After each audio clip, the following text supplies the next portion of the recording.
It doesn't matter even if you're using WordPress. So this is how you internal link. So let's just say this is my domain, right? So what I'm going to do is I'm going to type here sitemap/index. Let me just type it right here. So you want to take this, copy this sitemap. If you're using Rank Math SEO or EOS SEO, if you enable any plugin, this is the website. Otherwise, it's just gonna be sitemap.xml. So since I'm using Rank Math plugin, this is my sitemap address. Going to the Evolve AI. By the way, if you want to automate your SEO blog articles, the link will be in the description, and I'm gonna show you how to do that. So go into the evolveai.com, and this is a SEO AI agent with AI SEO Writer.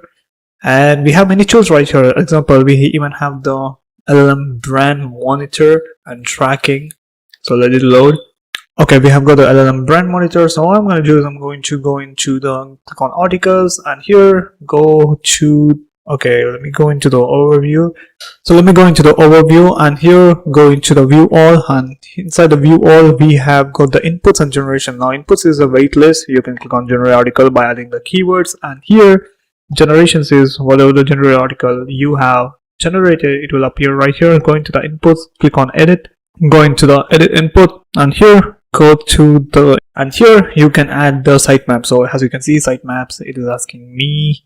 I can also find the sitemap if you don't know how to find the sitemap. So we have got the sitemap, post XML, and I can also add some patterns, filters. So let me just remove this. I will just add this one.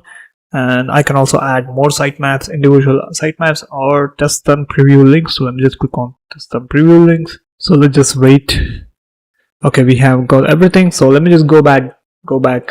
That is how you add automatic internal linking strategy with AI. So whatever the articles you produce here, it will be, it takes a sitemap into consideration and internal links automatically with the relevant articles.